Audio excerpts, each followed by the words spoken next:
The English Restoration. Theatre returns from exile.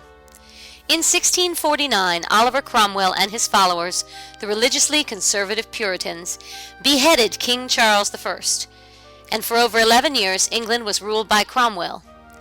In 1658, after Cromwell died, the royal family was asked to return to England from France, where they had been living in exile. In 1660, Charles II became king, and the monarchy was restored to power, which is why this period of time is called the Restoration period. When the English royalty and nobility returned to England, they brought with them a taste for the French theatrical practices that they had enjoyed as audience members in France. This pleased the English, because the Puritans had closed all theaters in 1642. With the Restoration came a resurgence of theatrical activity. As you may recall, English theater during the Renaissance had not been like the theater popular in Italy and France. English playwrights and producers did not use painted perspective scenery, for example, but had continued to use very few furnishings to suggest a location for the action. After the Restoration, the Elizabethan practices and the Italian and French stage arrangements were merged to form a unique, new kind of theater. This combination of styles affected the form of the plays, the organization of the theater companies, the theater buildings themselves, and the use of scenery on stage.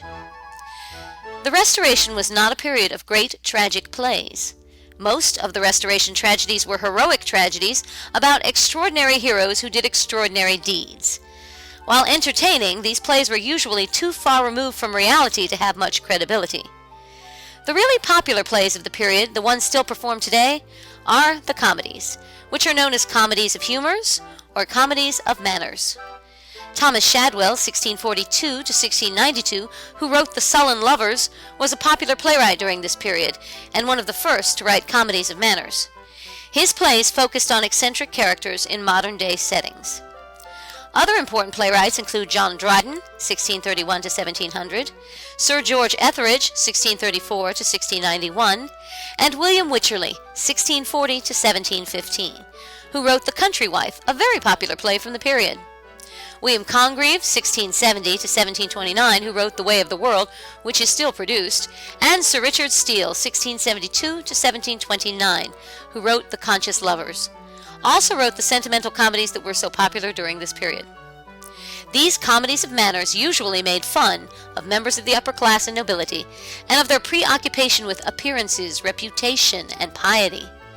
These characters were always shown to be greedy, vain, and obsessed with flirting and romance. The audience members, most of whom were from the upper class and nobility, used the plays as a way to laugh at themselves and their neighbors. Going to the theater during this period usually had as much to do with being seen as it did with enjoying the play. Theater companies were changing drastically during the Restoration. For example, for the first time in English history, women were performing the roles of the female characters. Another change was taking place in the way actors, both male and female, were being paid. Prior to the Restoration, the Elizabethan companies of actors were paid by collecting a share of the profits of the production. During the Restoration period, outside investors began to own the buildings and finance the productions, keeping the profits if there were any. The actors were contracted for a set fee for a set period of performances. This change marked the beginning of today's commercial theater. The theater buildings were also changing. The Elizabethan theater buildings had been circular, open-air structures. The new Restoration theater buildings were enclosed with a roof. They merged the popular Italian and French staging practices, which included a proscenium stage opening and an apron. This apron was an extended platform that spread out in front of the proscenium arch, upon which most of the play's action was performed. The apron was a lasting reminder of Elizabethan staging practices that focused on the use of an open platform. Another addition to the stage in this period was a raked or slanted floor. This type of floor improved the audience's ability to see the action on the back of the stage. The audiences at Restoration theaters had a choice of pit seating, box seating, or gallery seating. The pit, the floor space closest to the stage, was unlike the French pit in that it was furnished with benches. The boxes, which offered the most comfort and privacy to the wealthier audience members, provided eye-level viewing.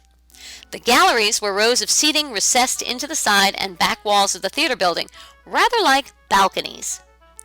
Restoration scenery was much like the Italian Renaissance scenery. The scenery was painted in perspective on wings, shutters, and sometimes rolled backdrops. Painted boards were added to hide stagehands, who shifted the wings to change the set. Unlike the Italians, who used a complicated system of ropes to move the wings simultaneously, the English depended upon stagehands to slide the flats out of the way, revealing the new setting behind them. By the end of the Restoration period, in the late 1700s, society was changing, and the middle class, made up of merchants and traders, was emerging, becoming increasingly powerful financially and politically. As a result, theater changed, reflecting this cultural change by dramatizing the lives of people from the middle class.